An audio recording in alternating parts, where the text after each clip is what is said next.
Welcome to an overview of the SAIL waiver. This training is for potential vendors, and we appreciate you being here today.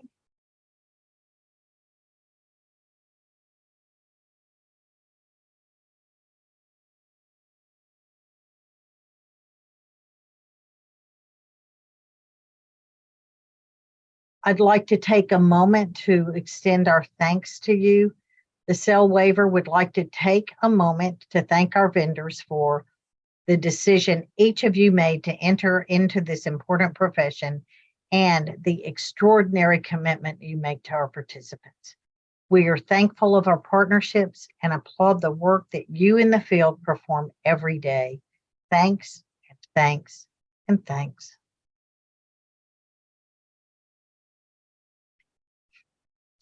What is a Medicaid waiver? Medicaid waiver programs help provide services to people who would otherwise be in an institution or nursing home to receive long-term care in the community. Prior to 1991, the federal Medicaid program paid for services only if a person lived in an institution. Waiver programs are an extension of state plan Medicaid that offer services within the community. The sole purpose is to provide services to people who would otherwise live in an institution or nursing home. The SAIL waiver. The SAIL waiver program administers services to Alabama residents who meet the following criteria: 18 years of age or older with disability onset prior to age 63, meets nursing facility level of care criteria, and meets Medicaid financial eligibility. The target population. SAIL waiver services are provided to, but not limited to, persons with the following diagnoses: quadriplegia, traumatic brain injury, ALS, multiple sclerosis, muscular dystrophy, spinal muscular atrophy, severe cerebral palsy, stroke, and other substantial neurological impairments, severely debilitating diseases, or rare genetic diseases. Services. SAIL waiver services must be provided in accordance with a properly completed, individualized plan of care that is participant-centered. Services may include any or all of the following: case management, personal care, respite care, evaluation for assistive technology, environmental accessibility adaptations, medical supplies, minor assistive technology, personal emergency response, both the installation cost and the monthly fee, assistive technology repairs, and personal assistant services. Services provided by a direct service provider, a DPS vendor, and that is potentially you. Personal care services, personal assistant services, and respite care services. SAIL waiver vendor scope of service. This means that we have agreed with Medicaid and they have agreed with us that we will provide personal care, respite care, and personal assistant services. Under no circumstance should any type of skilled medical services be performed by the personal care worker or personal assistant. Personal care or personal assistant services are not an entitlement, but rather based on the needs of the individual consumer. A closer look. Personal care services. The objective of personal care PC services is to maintain and promote the health status of clients through home support, health monitoring, and support and assistance with activities of daily living. Services provided by the personal care worker, the PCW. Personal care services include assistance with eating, bathing, dressing, personal hygiene, and other activities of daily living. Personal care services are provided in the SAIL Waiver participant's place of residence. They may also include the preparation of meals for the participant, but not the cost of the meals themselves. And basic monitoring of the client, skin condition while bathing or dressing, excessive sweating, abnormal breathing, lethargy, and recognition of emergencies. Medication monitoring. Inform the consumer that it is time to take prescribed medication in accordance with written directions on the box or bottle. The personal care worker may not administer medication, but may hand medication container to consumer for self-administration. A closer look. Respite care services. The objective of respite care, RC, services is to maintain and promote the health status of clients through home support, health monitoring, and support and assistance with activities of daily living when the caregiver is not available due to illness or other catastrophic events. This must be approved by the SAIL director. A closer look at personal assistant services.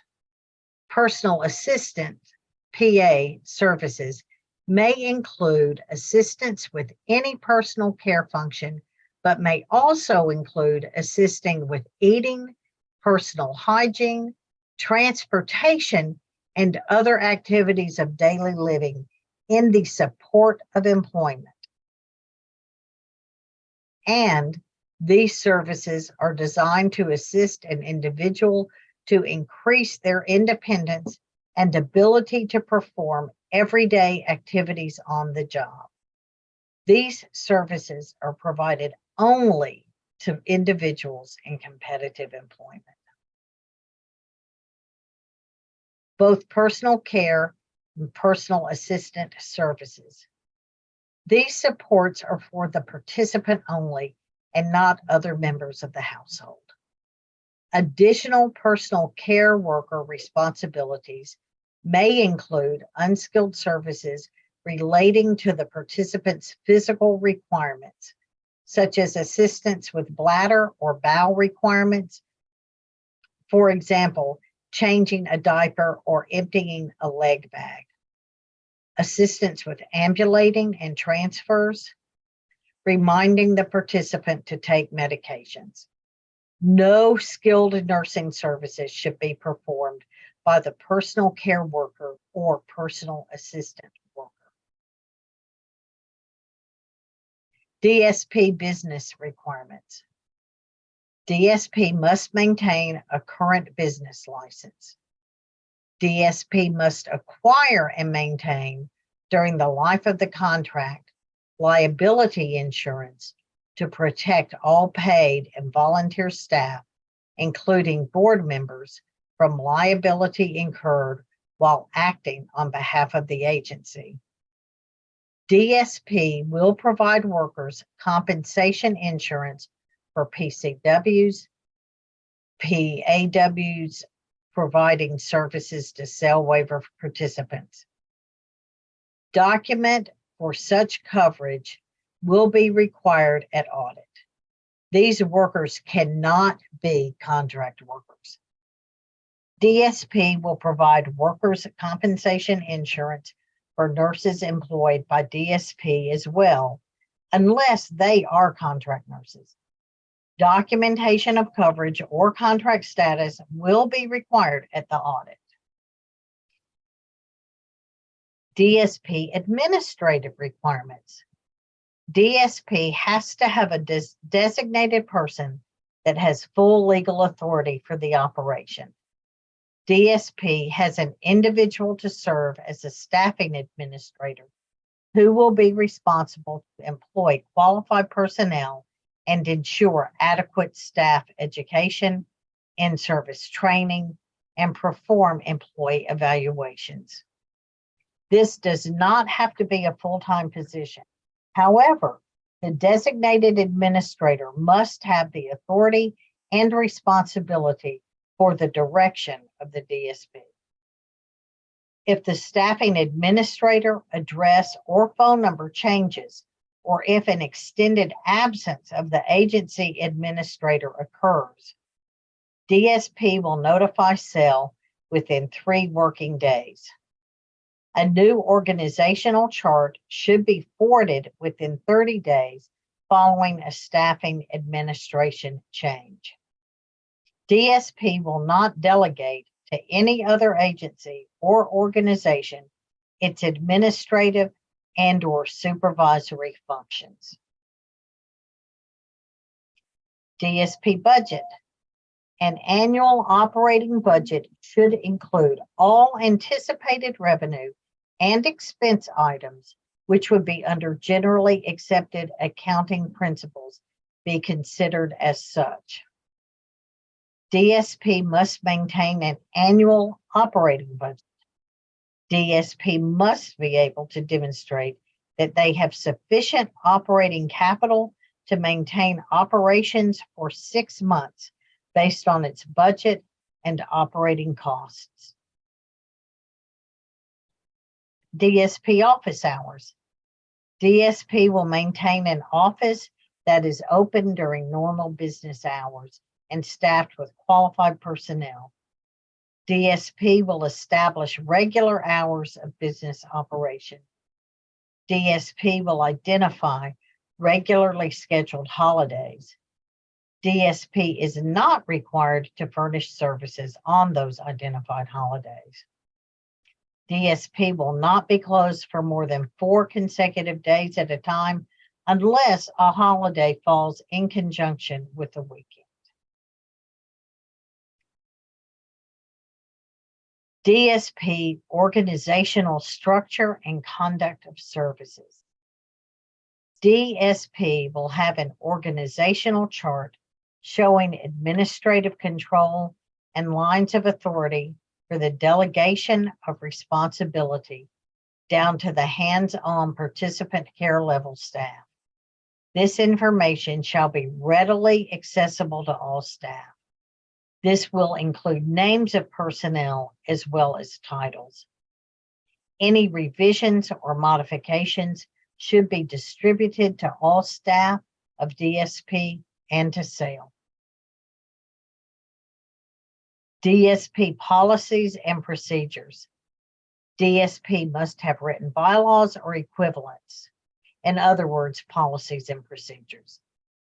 DSP must have developed and maintained a policy and procedures manual, which will include but is not limited to policies related to HIPAA, confidentiality, universal precautions, hiring, and an emergency plan that includes provision of client services. DSP is expected to comply with its own policies and procedures guidelines, even those outside the scope of its agreement with SAIL. So, you still want to be a SAIL Waiver DSP vendor? Agencies seeking to become providers of personal care, personal assistant, and/or respite care services must be certified as a home health agency or otherwise approved by the Alabama Medicaid Agency. Agencies seeking to become providers of personal care, personal assistant, and/or respite care services also must have demonstrated experience in providing personal care or similar services to individuals with significant disabilities through the E&D waiver, ID waiver, Alabama Head Injury Foundation, or comparable programs for at least 1 year. Have you contacted SAIL staff to express interest in becoming a vendor? The person to contact is Marilyn Long at marilyn.long@rehab.alabama.gov or by calling her at 334-293-7312. Have you reviewed information provided by SAIL? That would come from Maryland. Have you conducted a self-audit? Use the supplied audit tool. Keep correcting your files until you think they are in perfect alignment with the tool. Contact Marilyn Long if you have any questions during this process. Have you requested an in-person audit? Once you are satisfied that you will have a successful audit, contact Marilyn Long to request a scheduled audit. Be sure to review the audit training module prior to your audit. So you have passed the audit. Now it's time to register in STARS. STARS vendor self-service. This is a live portal. This is information for you to go onto STARS, and they will give you information at that website and help you register with this system. Without doing this, you can't actually continue on with the application and you wouldn't be able to be paid. So it's https://procurement.stars, STAARS.alabama.gov/. You may go there and to register with STARS. Once you've registered with STARS, you can complete the SAIL non-medical application provided to you by Marilyn Long, and you will use the unique numbers generated by the STARS system on that application. Again, if you need any help during this process, contact Marilyn Long. Non-vendor medical.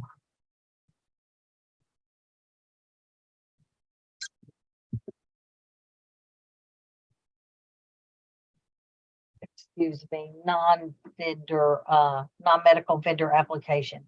In addition to completing forms and registering in the vendor self-service VSS system, you must provide an IRS W-9, copy of your business license, copy of certificate of liability insurance, and other applicable professional licenses, certifications, etc., such as your nurse's licenses. Have you submitted your SAIL application? So have you completed it?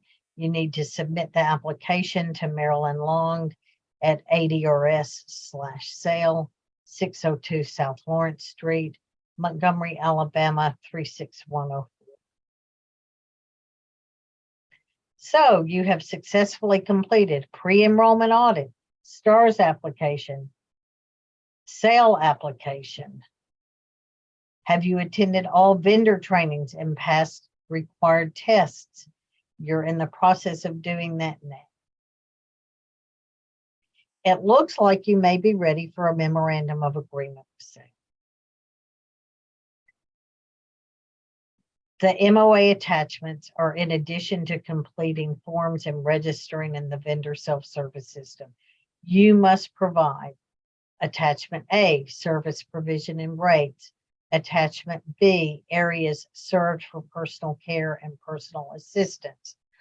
Attachment C, RN and/or LPN licenses. Attachment D, proof of insurance, both liability and workers' compensation. Attachment E, business license. Attachment F, annual operating budget. Attachment G, list of business holidays. Attachment H, organizational chart. A memorandum of agreement. Approved vendors will be given a memorandum of agreement which must be returned to SAIL in triplicate. This includes the contract and all attachments. All signatures must be in blue ink.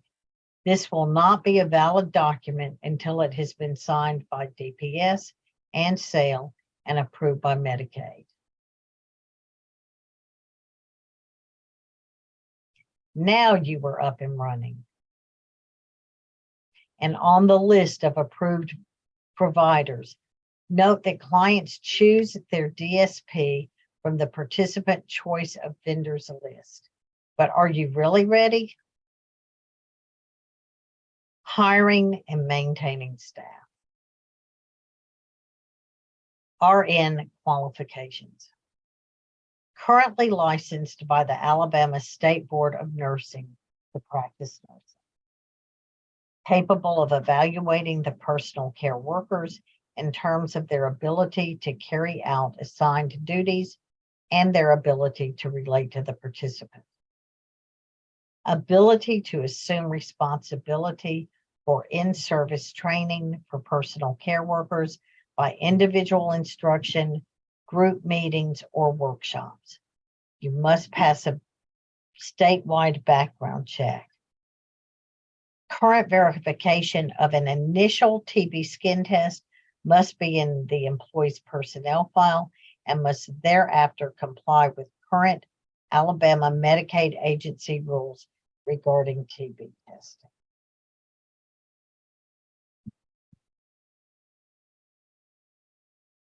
LPN qualifications. Currently licensed by the Alabama State Board of Nursing. Must pass a statewide and local background check. Capable of evaluating the personal care workers in terms of their ability to carry out assigned duties and ability to relate to clients. The ability to assume responsibility for in-service training for personal care workers by individual instruction, group meetings, or workshops. Current verification of an initial TB skin test must be in the employee's personnel file and must thereafter comply with current Alabama Medicaid agency rules regarding TB testing. Personal care respite care worker qualifications has 3 references that will be verified thoroughly and documented as such. Is able to read and write, has completed 8th grade education, is able to follow a plan of care with minimal supervision, is able to perform the essential functions of the job, is employed by DSP prior to the provision of services, is free from communicable diseases as demonstrated with a negative TB test. Current verification of an initial TB test must be in the employee's personnel file and must thereafter comply with current Alabama Medicaid agency rules regarding TB testing. Has no physical or mental impairment to prevent lifting, transferring, or providing any other assistance to the client. Demonstrates emotional maturity and proper attitude toward participants, their families, and the general public. Has the ability to establish and to maintain effective working relationships with the participant and family. Verification of a clear criminal background check, sex offender register, and nurse aid register. Is able to pass the local and state verifications. Personal assistant qualifications meets personal care worker qualifications and has references which are thoroughly verified and documented, has no physical, mental impairment to prevent lifting, transferring, or providing any other assistance to the client, is able to assist recipient appropriately with daily living activities as related to personal care, is at least 21 years of age, has a valid driver's license and proof of current vehicle insurance. Note that this is a requirement because it is the only service where driving may be required. Has at least a 10th grade education, preferably is a high school graduate or has a GED. Is free from communicable diseases as demonstrated with a negative TB test. Current verification of an initial TB test must be in the employee's personnel file and must thereafter comply with current Alabama Medicaid agency rules regarding TB testing. Can family members be personal care workers or personal assistant workers? Services provided by friends or family members must be approved in writing by the SAIL director prior to employment and provision of services. The original written approval must be kept in the employee's personnel file. Services provided by friends and family members may only be approved if the relative or friend meets the same qualifications as any other worker, and there are strict controls to assure that payment is made to the relative or friend as providers only in return for personal care services, and there is adequate justification for the relative or friend as the provider of care, and proof is provided to show lack of other qualified providers in the area. Under no circumstances will payment be made for services furnished to an adult disabled child by the parent, to a parent by their child, to a recipient spouse, or to a minor by a parent or step-parent.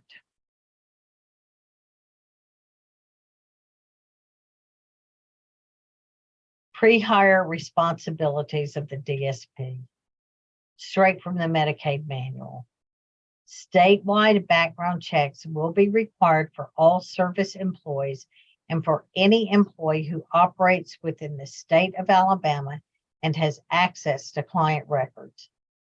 Branch office employees, including non-visiting employees employed by DSP and who have access to client records, are required to undergo background checks. Out-of-state corporate office employees will not be required to have a background check. Pre-hire checklist. Would encourage you to make a similar checklist for your personnel files that would include the name, date of hire, the date the statewide criminal check was completed, when the reference checks were completed, when the abuse registry check was completed, the national sex offender check, the TB skin test completion, if they have to have an x-ray, initial training completed on what date, the skills testing completed on what date, the driver's license or non-driver's ID number, the date of expiration, when the company ID was made and when it was given to the employee, the date of first client contact, and the first 6-month direct visit is due on what date. You may have other items on this list as well. Verifications. Criminal background check, both local and state required. Other states as needed. Use common sense. If someone lives in Phoenix City and works in Georgia, you would need to get a Georgia state background check. Check the National Sex Offender Registry. Check the Nurse Aid Registry. Check the Alabama Board of Nursing for RNs and LPNs. Check debarment. Make sure when you check the National Sex Offender Registry that all states are included on that check. Background checks. The statewide background check shall include the following personal identifiers: name, including aliases and also known as, social security number, date of birth, driver's license number and/or state-issued non-driver's identification. The background check must include the National Sex Offender Public Registry. Background check documentation must not be altered in any manner, including print and run dates. Documentation that cannot be verified will be considered invalid. That would include handwritten print dates or run dates. They must be printed from the source. Permanently disqualifying convictions or pending charges include any crime of violence, misdemeanor, or felony, any felony convictions, as well as any pending felony arrests. The following are criminal convictions that would prevent an individual from being employed for the time period as specified below. Reckless endangerment in the past 5 years. Stalking in the second degree in the past 5 years. Criminal trespass in the first degree in the past 5 years. Violating a protective order in the past 3 years. Unlawful contact in the first degree in the past 3 years. Criminal mischief in the first degree in the past 7 years, and unlawful contact in the second degree in the past year. The operating agency will have final discretion on the application of the above guidance and may implement a more restrictive policy in relation to the performance of statewide background checks for employees.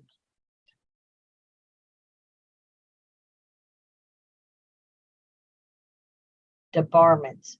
The DSP is required to check debarment monthly for staff who work in clients' homes.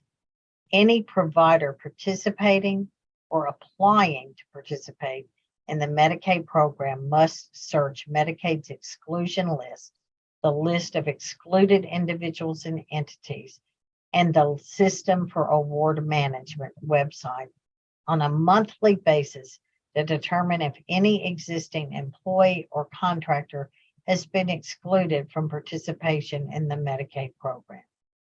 Also, any provider participating or applying to participate in the Medicaid program must search all 3 lists prior to hiring staff to ensure that no potential employees or contractors have been excluded from participating in the Medicaid program.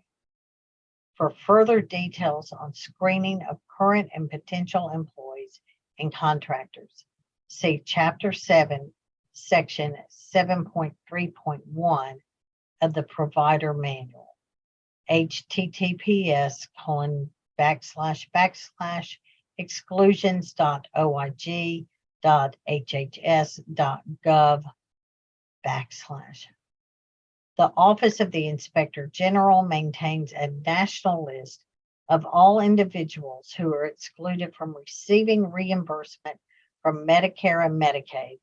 For a comprehensive list of all individuals, go to http://oig.hhs.gov/exclusions.asp.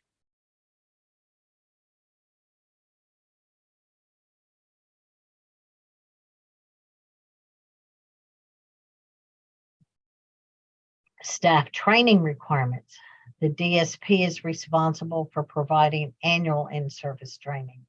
The minimum training requirements, 12 hours on core topics, must be successfully completed prior to working with client.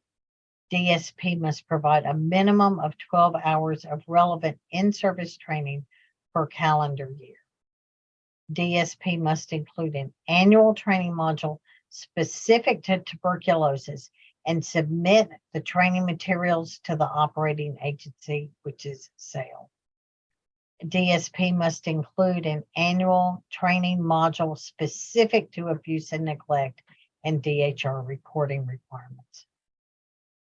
DSP must document and retain all records of workers' initial and additional training in addition to workers' annual performance assessments. Personnel files must be kept on each worker, documenting that each worker has met the above requirements. Proof of training must be recorded in the worker's personnel file. Annual in-service training plans must be pre-approved by the SAIL program specialist. Initial training topics to be completed prior to client contact. Physical, emotional, and developmental needs of individuals with severe disability, as well as ways to work with the population served, including the need for respect of clients, their privacy, and their property. Activities of daily living, including bathing, sponge and tub, personal grooming, personal hygiene, meal planning and preparation, and proper transfer techniques.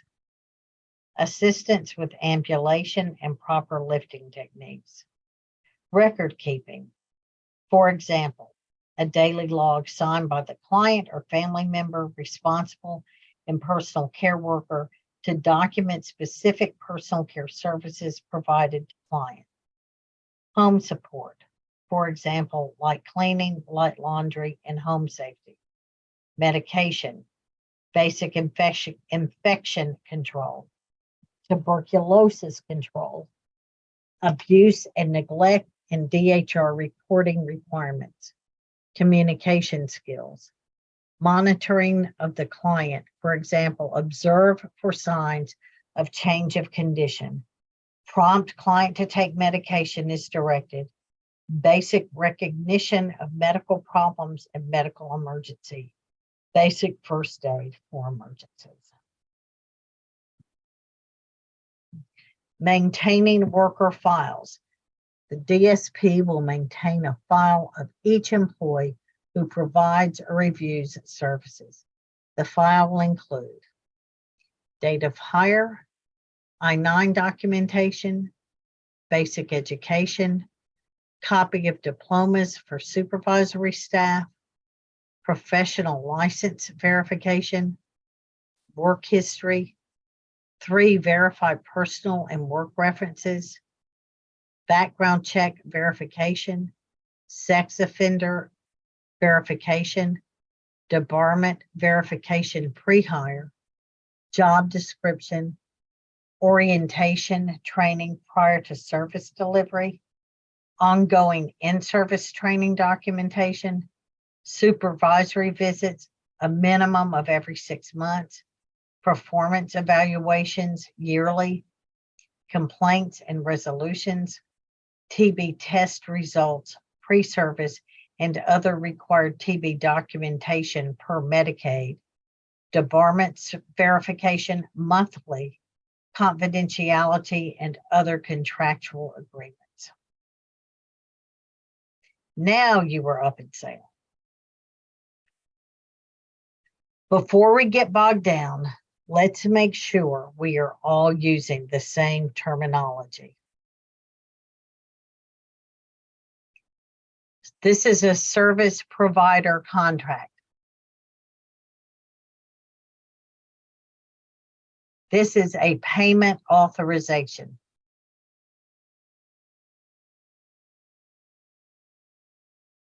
But in the EVV system, the provider contract is the authorization.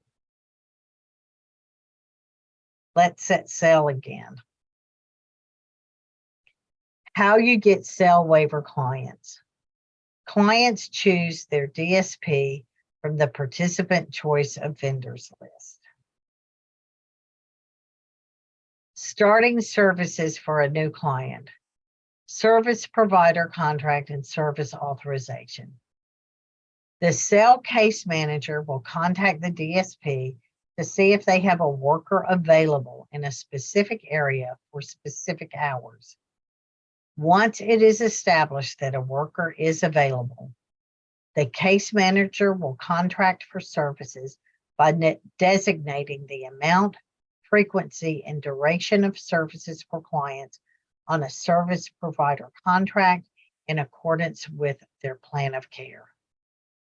The DSP will initiate services within 3 working days of receiving the service provider contract from the case manager. When DSP receives a new SAIL client, the referring case manager meets with DSP staff with the client for the initial visit. Services should not start before the service provider contract.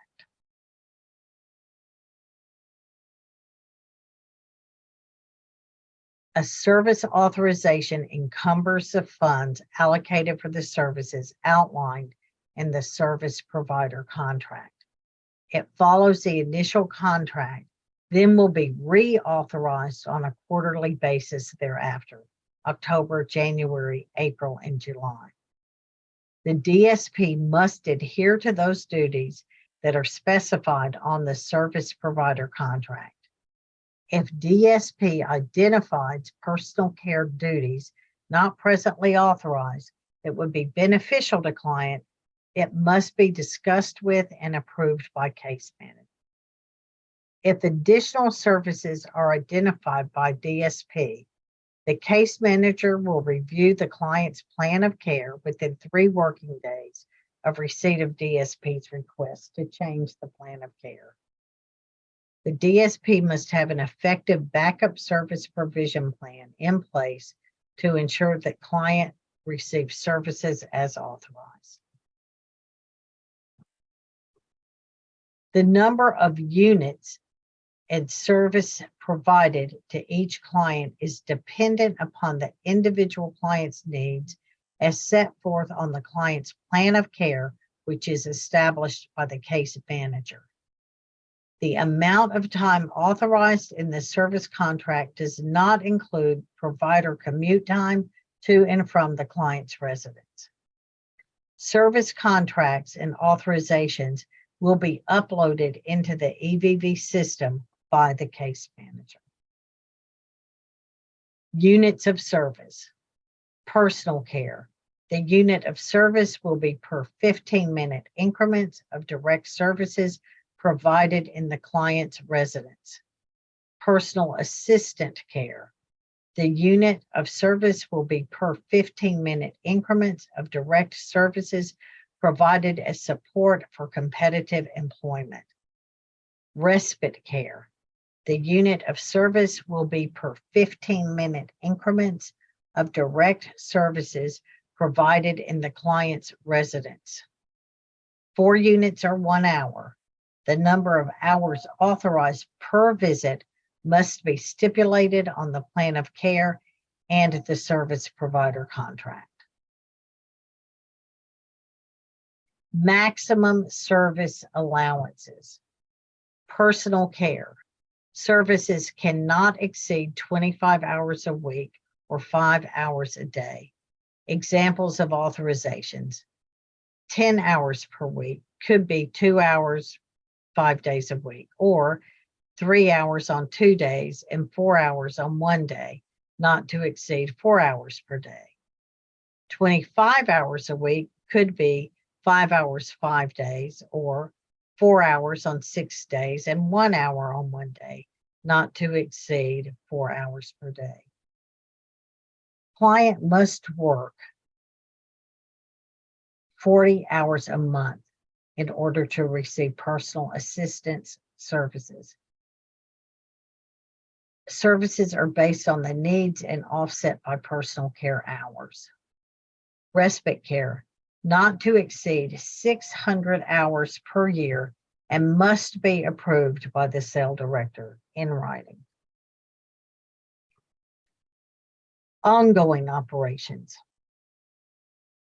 Personal care and personal assistant services must be provided under the supervision of the RN or LPN who is employed by the DSP. Either the DSP RN or LPN must make the initial visit to the client's residence prior to the start of PC or PA services for the purpose of reviewing the service to be provided, who to call if problems arise, and information regarding advance directives. either the DSP RN or LPN. The case manager must make the initial visit with the RN or LPN prior to the provision of services. Either the DSP, RN, or LPN may make 60-day supervisory visits.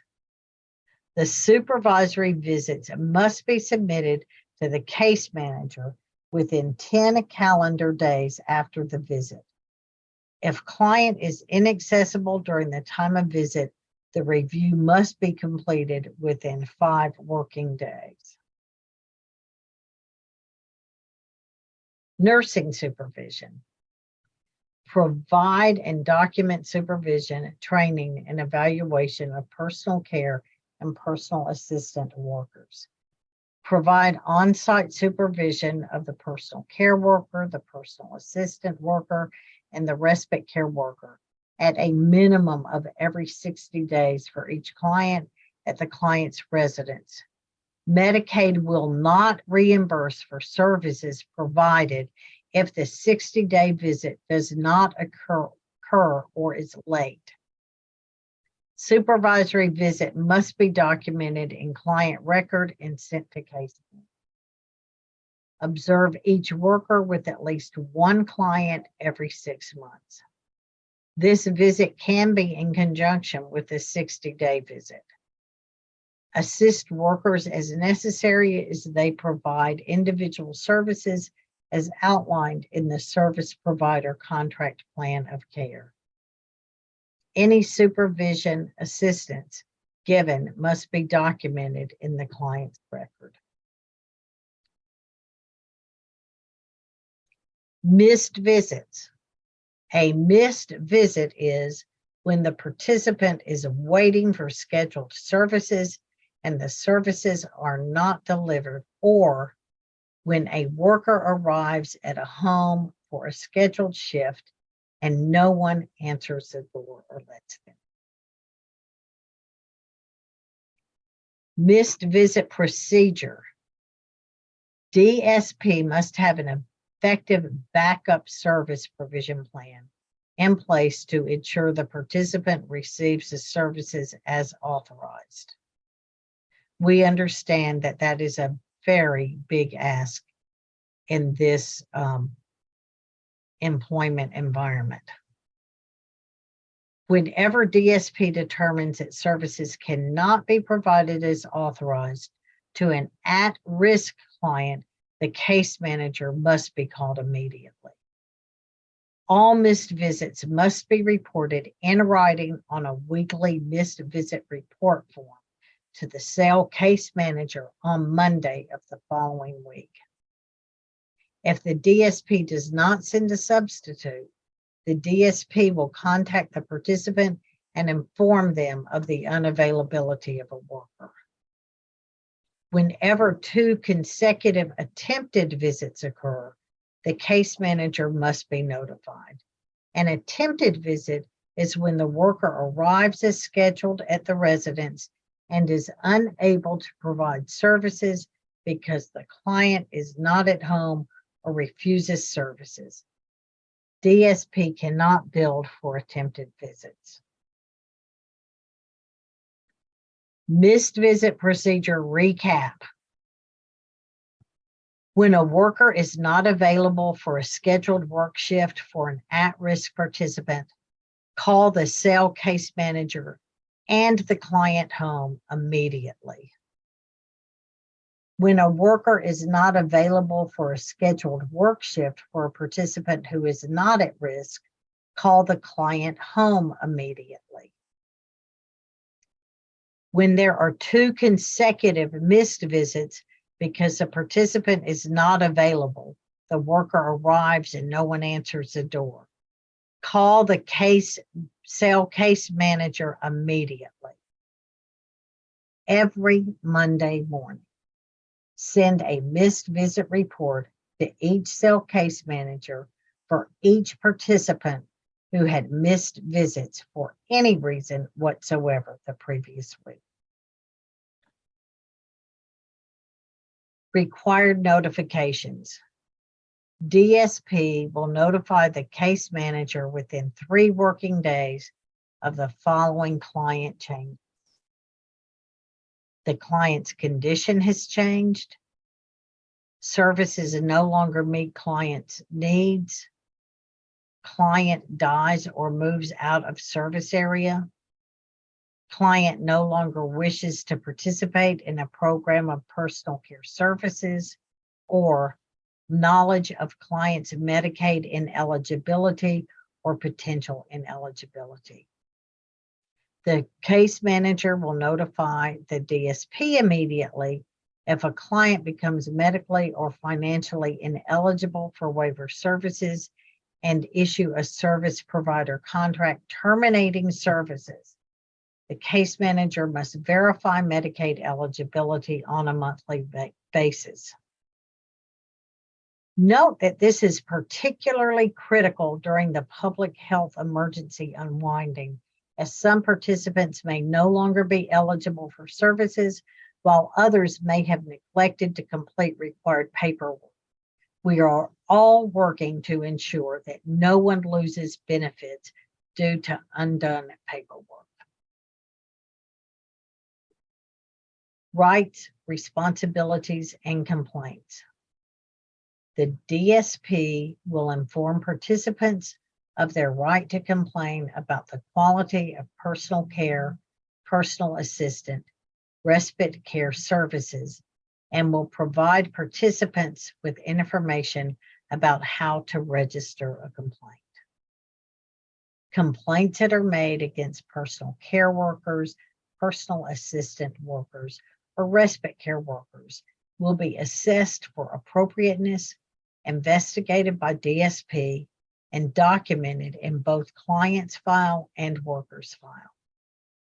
All complaints and follow-ups by the RN, LPN supervisor shall be documented and appropriate action must be taken. DSP must maintain a complaint log, including documentation of all complaints, outcomes, and follow-ups. Again, complaints. All complaints against a personal care worker, personal assistant worker, or respite care worker will be referred to the worker's supervisor, who will take appropriate action. The supervisor will document the action taken in both the client's and employee's file. The supervisor will contact the case manager by letter, email, or telephone about any complaint and the corrective action taken. This contact will be documented in the client file. DSP must contain a complaint log identifying the date and time the complaint was made and to whom, the client, the worker, nature of the complaint, and resolution to show that they have complied with the requirements of this section. Mandatory reporting. The Alabama Adult Protective Services Act of 1976 addresses abuse, neglect, and exploitation of adults who are incapable of protecting themselves and have no one willing or able to protect them. If you are a practitioner of the healing arts or caregiver, you are required by law to report any form of suspected abuse, neglect, or exploitation of an adult who is physically or mentally incapable of adequately caring for his or herself. Long-term care ombudsmen are also mandated reporters. Mandated reporters must report immediately after finding reasonable cause to believe that an adult in need of protection has been subjected to any form of abuse, neglect, or exploitation. Reports may be made orally, by telephone, or in person.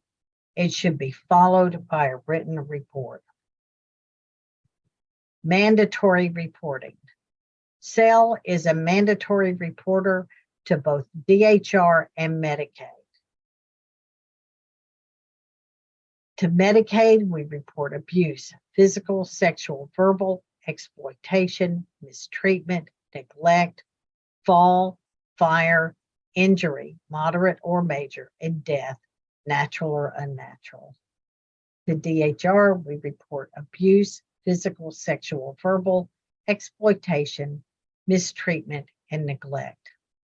The DHR reporting number is 800-458-7214. 800-458-7214. Client files.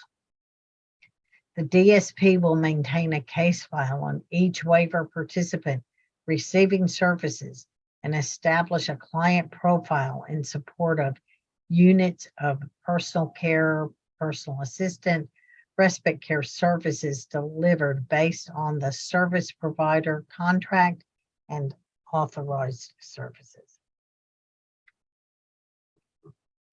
The client file will contain, but is not limited to, initial visit and all supervisory visits, all missed visit reports, all service contracts, including the initial contract, the contract when any service changes, including the number and or distribution of approved hours or services to be provided, the discharge contract, documentation of responsible person. If client is not physically able to sign, then the personal care worker must document why the log was not signed by the client or responsible person. All medical and other participant information. All information will be kept confidential and shared only with persons authorized by DSP to use such information for the participants' rehabilitation and developmental purposes. DSP will retain a client file for at least 5 years after services are terminated. To reiterate, all client files must contain initial visit and all supervisory visits, all missed visit reports, all service contracts, including the initial contract, a new contract when any service changes, including the number and or distribution of approved hours or services to be provided, the discharge contract. This is not an exhaustive list. Billing and reimbursements. I think that you will get your fill of this in the EVV training. SAIL billing sheet. We need to know what you think you have entered into the EVV system. So every month you need to submit a billing sheet with the client's name, your name, the month and year, the invoice number, and sign off that this is what you think that you have submitted into EVV. It's a very easy chart. Just make a chart that goes 1 through 31 with the units for each of those days and any comments.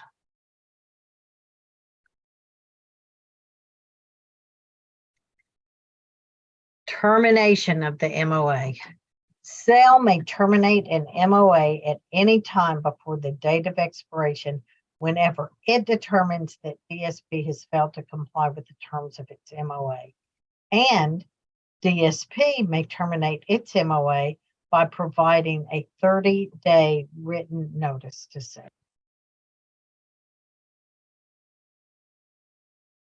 Renewal of the MOA, same paperwork every 3 years, but you have it all under control now. Questions.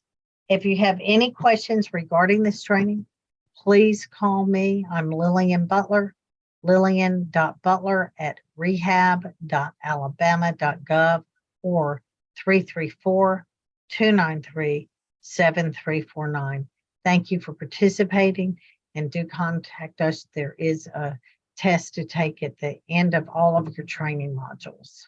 So you have to complete all of them before you get the test. Okay, thanks so much again.